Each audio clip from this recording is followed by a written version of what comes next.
सप्ताह में 7 दिन होते हैं, तो संडे के बाद मंडे, मंडे के बाद ट्यूसडे, ट्यूसडे के बाद वेडनेसडे, वेडनेसडे के बाद थर्सडे क्यों आता है भाई? और ये तो पूरी दुनिया मानती है ना। अब आप बताइए, अगर कोई लॉजिक इस बात का हो, संडे पहले आना समझ में आता है, सबसे प्रमुख ग्रह। और जो हमसे कहते हैं कि आप लोग तो 7 ही ग्रह मानते हैं और 9 होते हैं, तो भाई तुम भी तो 7 दिन मानते हो, मगर सवाल हमसे पूछते हो।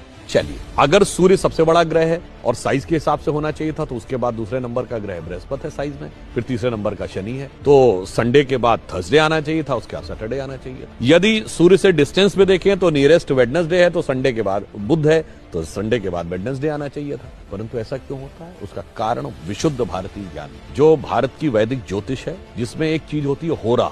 जिन्होंने थोड़ी बहुत एस्ट्रोलॉजी पता होगी उन्हें पता होगा, होरा शब्द जो है इसी से ही ग्रीक में हॉरोस्कोप शब्द जो अंग्रेजी में आया है वो होरा से ही आया है। अब होरा ये होती है कि यदि सूर्य की पहली होरा है तो 24 घंटे के बाद जब 25वां घंटा लगेगा, यानी नेक्स्ट ये जो फर्स्ट होरा होगी वो होगी चंद्रमा की। फिर चंद्रमा के बाद जो नेक्स्ट 25वें घंटे में पहली होरा आएगी वो आएगी मंगल की, मंगल के बाद बुध की। एग्जैक्टली जो वैदिक एस्ट्रोलॉजी के होरा के कैलकुलेशन का जो सीक्वेंस है कि सूर्य, चंद्र, मंगल, बुध, बृहस्पति, शुक्र और शनि, उसी सीक्वेंस में ये हफ्ते के 7 दिन हैं। और ये हम सब ने सुना भी है, ध्यान किसी ने नहीं दिया जब हम पूजा करते हैं अपने घर में। और तो वो नवग्रह शांति का मंत्र सब लोग सुने जरूर होंगे पंडित जी के मुंह से, ध्यान नहीं दिया होगा। उसमें क्या है? ब्रह्मा मुरारी त्रिपुरांतकारी, भानु शशि भूमि सुतो बुधश्च, गुरुश्च शुक्र शनि राहु केतु, सर्वे ग्रहा शांति करो भवन। सबसे पहले क्या है? भानु यानी सूर्य, शशि यानी चंद्रमा, तो मंडे के बाद, संडे के बाद